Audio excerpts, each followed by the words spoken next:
This is Herbal Harm Reduction with a short feature on Biden's Alba. Hi! What are we talking about today? We are talking about Biden's Alba. Biden's Alba is a herb, or for most people, it would consider it weedy or a weed, but it has so many medicinal and nutritive qualities to this plant.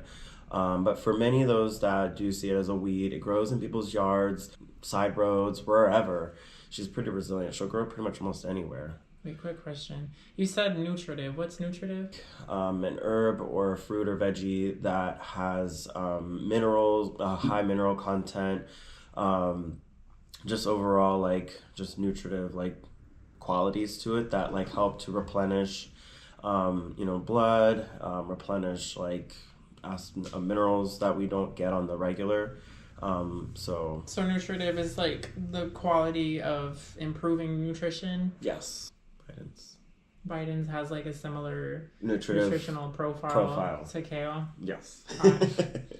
Hot. Yes. So if you can't grow your own kale or etc., you can. Well, it's definitely abundant in the South. It's hard to not find this plant. If you have a garden, you've definitely seen it in the South. If you live in the Caribbean, you've definitely seen this plant. It's everywhere. So if you're looking to grow some greens and you're like, oh, it's too hot in the summer, I can't grow any greens, you're probably unintentionally growing this green. You could totally eat it, put it in a salad, stir fry. You want the young leaves typically. They tend to get, more bitter as they get older, and they develop more of certain chemicals that can cause a stomachache in large quantities, but the younger leaves are delicious and nutritious. Yummy. Very green. Mm-hmm. And also just a reminder of when you're harvesting pretty much almost any plant, but just I say in this aspect that we're talking about Biden's does absorb a lot of the toxins and stuff in our environment. Which is wonderful actually, that it does help kind of clean up the land just from things like people, etc., that we put stuff in our environment. But that thing is also, because it is absorbing a lot of the toxins in our environment, that is what's going to be in the plant. So just be a little mindful of if you're driving down the highway and you see Biden's and you stop and it's growing near an area where it looks there's a lot of maybe pollutants or man-made stuff. It's probably doing its job by absorbing those chemicals, etc. So maybe not harvest from there. Just let it do what it's doing there and absorbing that. But you can probably go in your backyard and grab some from there, or front yard, like Anita was saying. So yeah. So yeah, avoid harvesting really anything right next to a road. If you can any site is contaminated. If people are spraying, using herbicides, insecticides, fungicides, it's a no-go, because you're going to be ingesting that, and all those things are super toxic. But it's so abundant and it grows in so many places, you shouldn't have a hard time finding it growing somewhere relatively clean, unsprayed, not next to a road, etc. It grows in disturbed places. Disturbed meaning not a pristine, untouched forest, but somewhere where humans have come in, cutting a road, building a neighborhood, any kind of construction. You're not going to find it under sprawling oak trees or in the swamp. You're going to find it more so in alleyways, in neighborhoods, in the city, in people's yards, just any environment that's been touched over by man pretty much is where this plant is going to be abundant. In the parking lot. That's where I found one.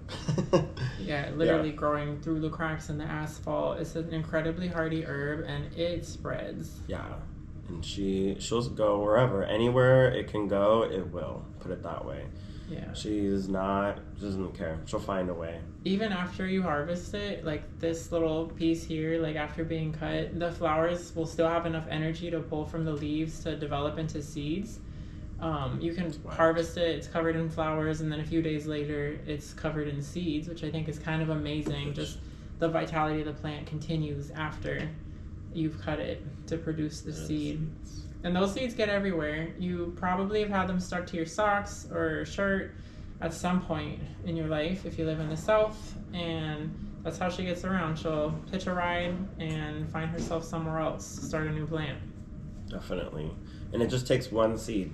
And that's the wildest part about it. Just need one seed for one plant, and then that one plant makes many others. So that's the abundance aspect of this plant medicine. Now, as far as like, mentioning earlier the medicinal quality of this wonderful herb, what are some of the medicinal qualities? You would say, so why do we want all this Biden's everywhere? Okay, so Biden's Alba has a few main uses. We want to use the fresh juice of the plant as an antibiotic. And it's a strong antibiotic. I have used it for strep throat, for COVID infection, for the flu. It has a strong affinity for the upper respiratory tract. Apart from being a powerful antibiotic, this herb is also really good anti-inflammatory for the upper respiratory tract. So any kind of bronchitis or irritation from coughing, sore throat, allergies, etc. This is like a very soothing herb to the mucous membranes in the throat, the nose, the sinuses. It I guess you want to talk now about like the difference between the fresh and the dried. Yeah. So the fresh and the dried aspects, to really get those like antimicrobial aspects, as I don't want to say as potent, but like as fresh as possible. You really want to work with the fresh plant. Now, it's not saying that you can't work with the dried parts. Definitely, as like, it's very wonderful as like an herbal smoke. So like if someone's like, speaking of the respiratory tract, if you're a smoker or avid smoker of any kind, and maybe you either want to quit or you're looking for other substitutes. So you can smoke it. Oh, yeah, you can definitely smoke it. So actually, we do have an example. These are, this is an herbal smoke like that I'm making right now. That's if you want to go the cone route, if you want to be one of those girls. But if you want, like a filter, a respectable looking cigarette, so you can get one of these little staple machines at a smoke shop near you, super cheap. Or you can use these cones. These are cute. They come with the little crutch inside. As someone who smoked cigarettes for like 12 years, like chain smoker, I no longer smoke as of like 3 years. And this honestly is like the best substitute that I have ever found. It doesn't burn. It's not hot. You barely it's a very neutral, pleasant smoke. It tastes great and it's calming. It's like really grounding in the way you like want a cigarette to be, but without the irritation or the burning or any of the unpleasant side effects of a cigarette. Like nicotine brings like the lightheadedness and all that. None of that with this. It's very smooth too. Like Anita was saying, it's very neutral. It's very smooth. There's not a lot of like cough. Which not saying cough is bad or good, but it's just saying like it's not irritating which is actually probably why, because it's part of the medicine of the plant. It's such a strong anti-inflammatory for the upper respiratory tract that it you're like literally reducing inflammation by smoking it. Which seems kind of counterintuitive, but like smoking mullein, like you're gonna have a net positive effect from smoking an herb that way. And smoking plants is a way of ingesting plant medicine that is like as old as people are, as old as plants and people go back. Basically, indigenous peoples have been and are still smoking plant medicines to ingest the medicine. Exactly. Because there's certain aspects and qualities of the plant medicine that is released during the combustion of the herb in the fire with the smoke. We're just using ground up herbs, so like you can see here, you don't need a grinder. When you dry it, it comes apart in powders very easily. I'm just using my fingers to turn it into like a very fine size, and then you can either pack a cone like that, or just because I used to be a cigarette smoker, I'm going to use my little machine to fill a empty cigarette tube with a filter. And you can get these tubes, like a box of like 200 for like $4. They're super cheap. Super nice. You just stick it in there. Filled. Voila. I like to pinch the ends just so none of it falls out because it is pretty loose. but it burns very well. You have a couple options. Oh, that's the ashtray. Now we're gonna light. Ooh.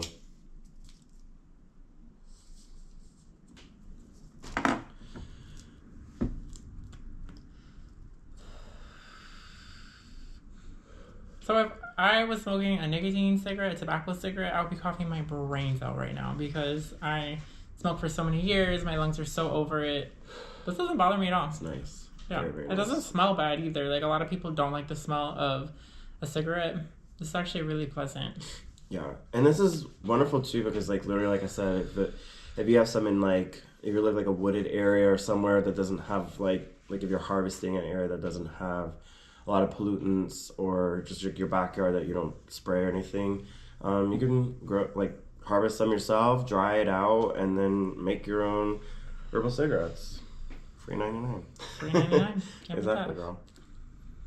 So aside from, okay, maybe we should put these on now. Right. We're not like smoking. Right, we're just like smoking the whole time. Hey guys. The antibiotic part. Yes. So we need the fresh juice for the antibiotic usage, whether that's internally for like strep throat, externally for an infection on the skin. You want to juice the fresh plant. If you don't have a juicer, you can take the fresh plant, that's leaves, stems, flowers, etc. You can use the root too. It's just you got to clean it off so you're not getting like dirt up in the mix. I prefer to just cut it above the root so that I'm not having to deal with the dirt, and then that way the plant comes back because you haven't uprooted it. And why would that be important? Because you want there to be more for later. You know, you want some for us, some for nature. Like, you don't want to take more than half of anything ever, really. Like, the bees need these flowers during the summer. This is one of the only things that's blooming during certain times of the summer, and especially here in Florida for all of the native bees. So you want to make sure that they still have access to their food and medicine, because this is their food and medicine. There's so much of it. There's plenty for us, plenty for them. A lot of it, actually. Yeah. Yeah. You can take a mortar and pestle, a pot and a bottle, whatever you have available to mash it up and grind it and get the juice out. And then take that mash, you can apply it directly to an infection. You can filter that liquid through like a strainer and collect it and put that on. You can mix it in with powdered clay to make plasters and use that topically. You can just drink the juice. If you want to make a tea, mash it up. And mash it up fresh and stick the plant material into the pot with just a little bit of water, bring it up to a simmer, remove from heat, and drink as soon as it's like cool enough to drink. Exactly. And the seeds, actually, we have some examples here. These are some seeds we just collected from the dried plant. You can collect them from outside too, but we just had some dried ones that went to seed. So Bidens, the reason why it's also named Bidens is bi being two. So the aspect of the two prongs that are, you can't really see it in this, but they're so little. They're so tiny, but if you go outside and you just go look at the seeds, you can see that they have these two prongs on, and that's how they stick to anything, animals, the fur, when they walk by, your pant leg, your shoe, your socks, anywhere. And then that's how they travel too. That's how they'll just end up in places that you're like, how did this end up here? Because it just has that ability to go anywhere. Most of them have two little prongs, but some have four. Okay. There are some with four, so if that's like something that confuses you, it can be 2 or 4. It's usually 2. It's the bident. Like, think trident, like King Triton's like a thing with the 3 spikes, bis, and like 2, like bicycle, 2 wheels. Yeah. Bident, 2 little pokey things. Bidens is also used as a dewormer. It kills helminths, which is like the type of worms, like roundworms. They do not appreciate this juice.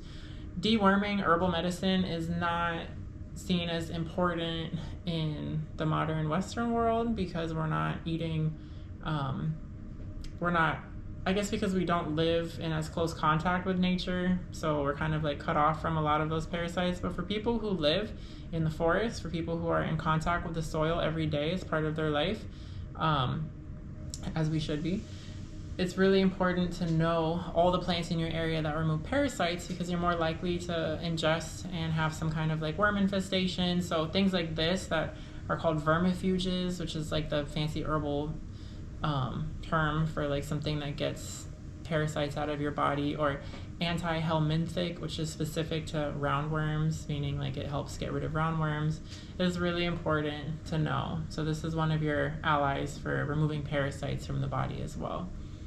You're talking about the styptic. Mm-hmm. So the seeds, also when you grind them, like so you take it in a mortar pestle or something to just grind them into like a powder. It's really great to have in like a mini first aid kit as like a powder too, if you're like outside somewhere or whatever and you cut yourself, you get a boo-boo or a wound.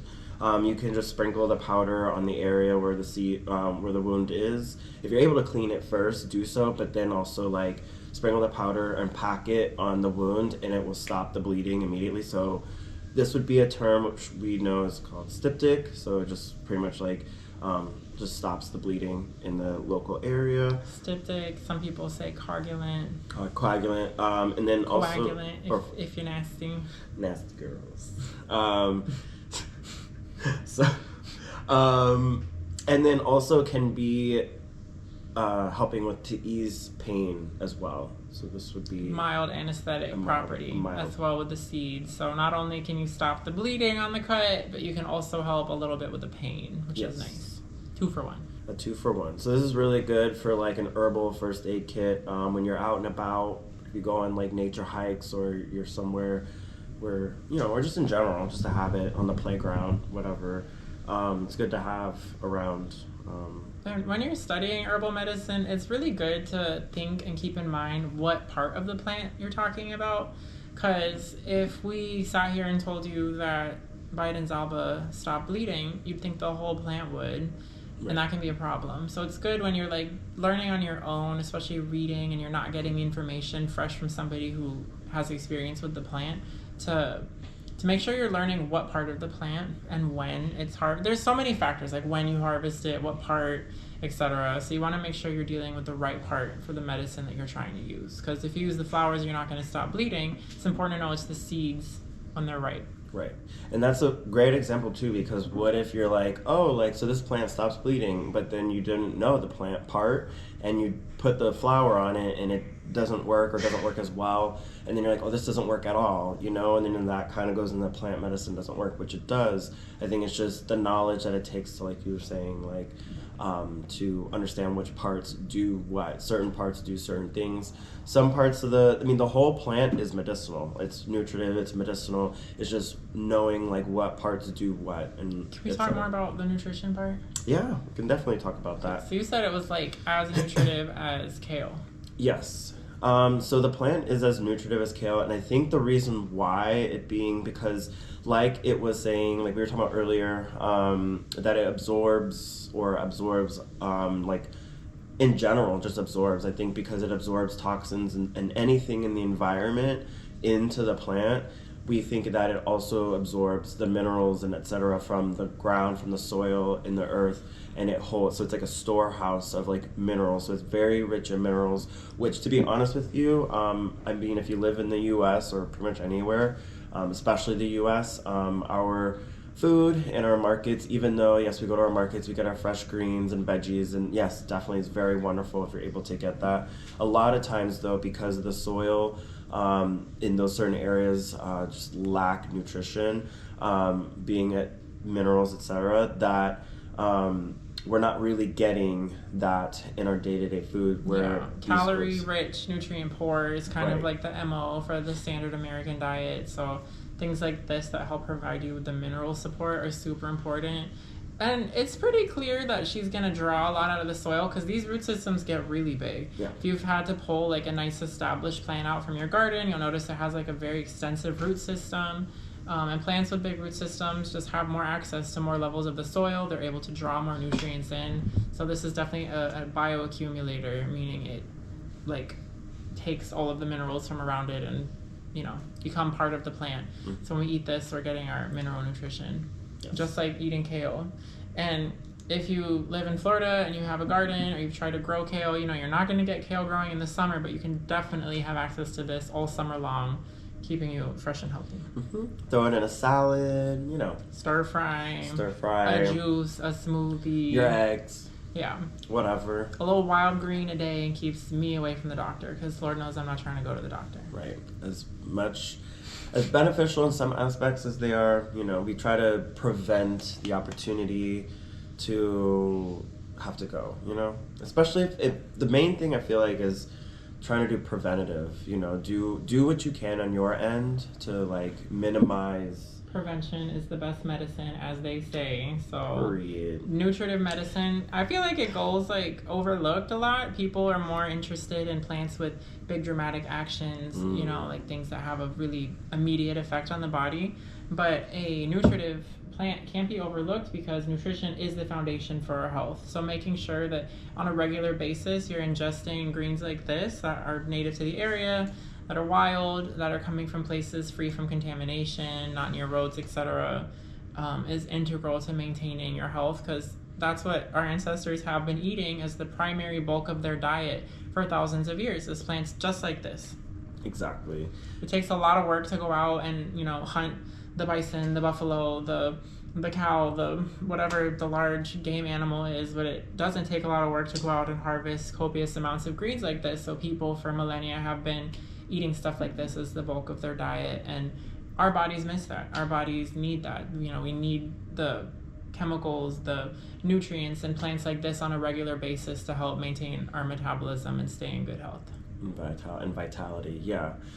Exactly. And then also going back into nutrition, so there's a term called like tonic herbs or nutritive herbs.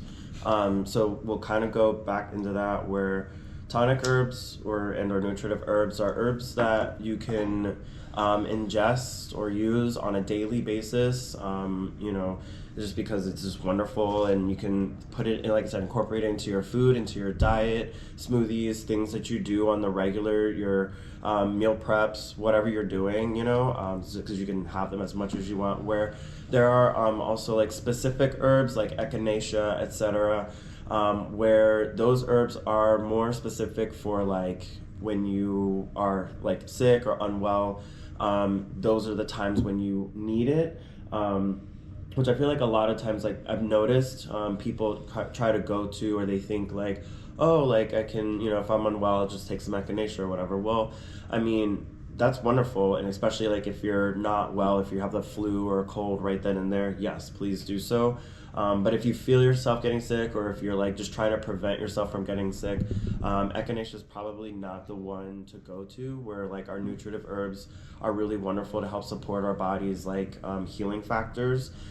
So, you know, stuff like vitamins, etc., that you can just take on a regular basis and not worry about, you know, some of the aspects of some of the specific herbs like echinaceas. I would say, I don't want to use the word side effects, but some of the things that if specific herbs are taken for too long can cause certain aspects of the body that it's not pleasant. So we want to like focus on like more like the general softening, like nutritive herbs that you can just eat on a regular basis, like vitamins. Yeah, and nature kind of lets us know. Nature indicates to us that we should eat this more than something like echinacea, because this green is always available all year round. You can harvest these leaves. Echinacea is more of a limited harvest. You're only getting the flowers once a year when she blooms. And if you harvest the root for the root medicine, you've killed the plant, and that's it. So something like that should be used sparingly. The harvest is infrequent, the medicine is used sparingly. This harvest is continuous. Might as well eat it every day, because you can. This is a tonic nutritive herb, safe for everyday use and chronic consumption, with no long-term toxicity.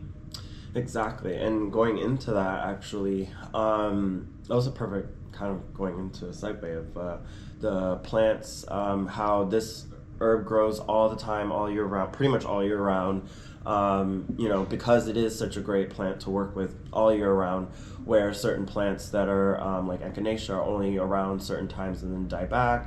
Very specifically, certain times kind of might even be an indicator or a plant signature of the plant, being like, hey, I'm only here for a certain time. I'm maybe only used for certain specific things, where this plant's like, I'm here all the time, I'm here always for you. Right. So that might be kind of cool to like kind of pay attention to like the signatures of certain plants that are maybe always there, or like as an example of this and that, and maybe do a little bit of research. Doesn't always hurt, but that was kind of like a little plant signature, I guess, doctrine of that. So Doctrine of signatures. doctrine of signatures, yeah. That's the thing. So pretty much every weed growing outside is medicinal here, at least in this area. I'd say in most areas it's like worth looking into all the native plants. Chances are you probably have a full apothecary growing like right outside wherever you live, in the park, in the street, in an empty lot. Here in the garden, I mean, just as many medicinal plants as I put in the ground, just they're growing naturally, the weeds. We're gonna get into all the other medicinal plants growing in the garden, both cultivated and the natural grows, in future videos. So please make sure to like, comment, subscribe, and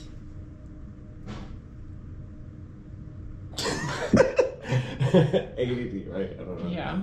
Like, subscribe, and comment below in the sections that you see down here.